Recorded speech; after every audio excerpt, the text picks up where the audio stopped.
The way you speak to yourself changes the way your brain rewires itself. It's not just psychology, it's neurobiology. When you deliberately change your inner language, you're tapping into the prefrontal cortex, the anterior cingulate, and the insula areas of the brain responsible for self-awareness, emotional regulation, and motivation. I want you to do 3 things. Speak to yourself in the second person. Say, you've got this, not I've got this. Studies show that this shifts your brain out of ego-based self-critique and into coaching mode. You become your own guide, not your own critic. Start your morning with identity statements, not goals. Say, you are someone who keeps promises to yourself, not I will go to the gym. Identity is sticky. It wires deeper into your neural circuitry than intention. Catch negative self-talk and label it. Say, that's a thought, not a fact. This activates your prefrontal cortex and gives you distance from rumination.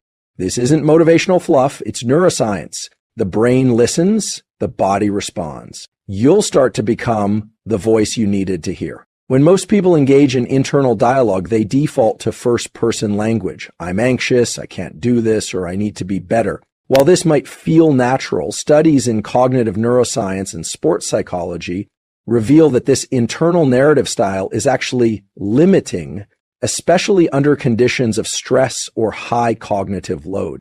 Shifting to second-person self-talk using you instead of I creates a psychological buffer. So instead of saying, I can't do this, you say, you can do this.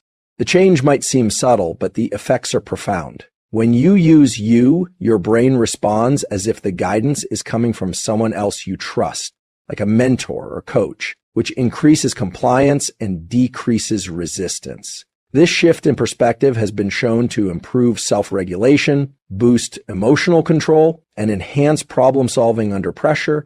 Athletes use it, elite military operators use it, and we now understand the neurobiological reason why it works. Second-person language decreases activity in brain areas associated with self-critical rumination and increases task-oriented focus. That means it doesn't just feel more empowering, it literally shifts your brain chemistry toward motivation and confidence. Coach yourself like someone you care about. You've got this. You've done harder things. You know what matters right now. This isn't just better thinking. This is neuroscience applied. Most people wake up and set goals. I'm going to go to the gym. I'll eat clean today. I need to stop procrastinating. While well-intentioned, goal-based thinking is often fragile. Now here's the neuroscience behind a better approach. Identity-based statement.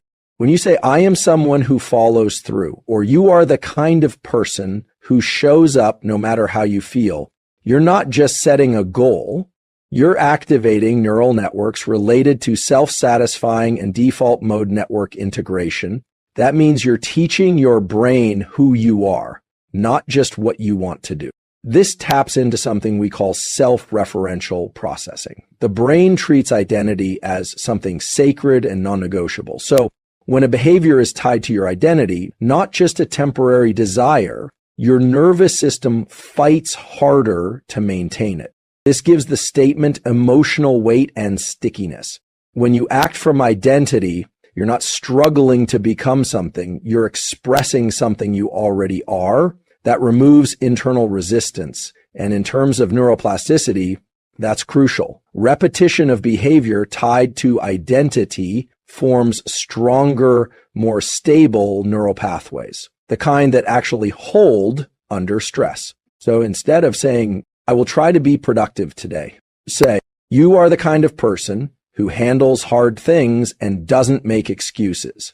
The brain will begin to match behavior to identity automatically. That's what it's built to do. This isn't about tricking yourself. It's about aligning your internal language with the neurobiological machinery of change. Remember, your brain doesn't care what you hope to do. It cares what you believe you are. And that belief, when reinforced consistently, becomes your default operating system. Identity leads, behavior follows. It's experience dependent, meaning that what you repeatedly think, feel, say, and do literally reshapes your neural circuitry. This is foundational. Every time you engage in a behavior, every time you speak to yourself a certain way, you're sculpting your brain. Neurons that fire together wire together. That means your self-talk is one of the primary drivers of your neuroplastic change.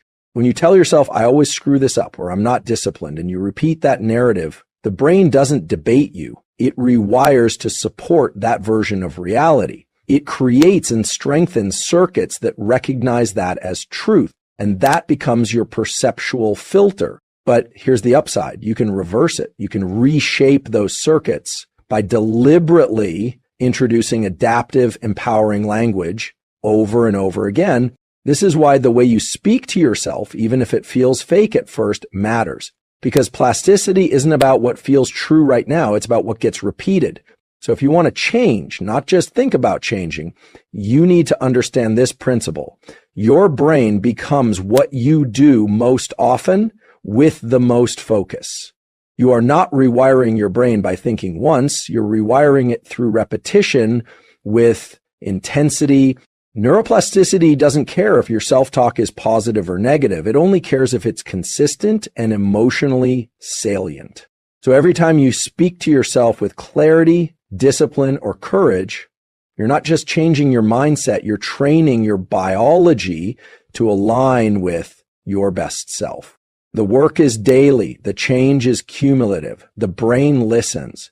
One of the biggest misunderstandings around self-talk is the idea that it just needs to be positive to be effective. But in reality, vague affirmations like everything's going to be fine or I'm amazing often have minimal or even counterproductive impact on the brain.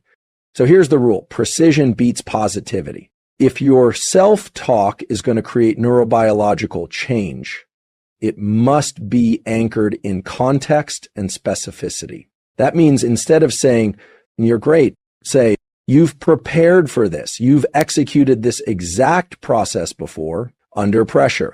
That small shift moves your self-talk from empty affirmation into evidence-based reinforcement. And that has a very different effect on the nervous system. It creates a feedback loop that reinforces behaviorally aligned identity. You're not trying to convince yourself of something. You're reminding your system of what's already true.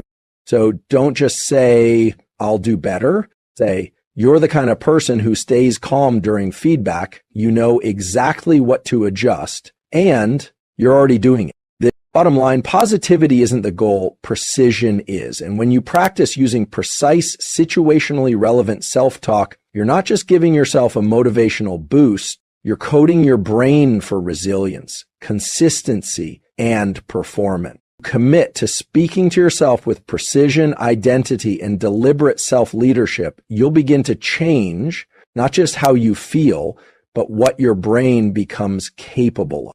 The nervous system doesn't care what you hope to become. It responds to what you repeat with intensity. So the question is not, can you change? The question is, can you become the kind of person who speaks truth into your own biology before the world tells you what's possible? Talk to yourself like it matters, because it does. Your brain is listening, and it's ready to build the version of you that you decide to speak into existence.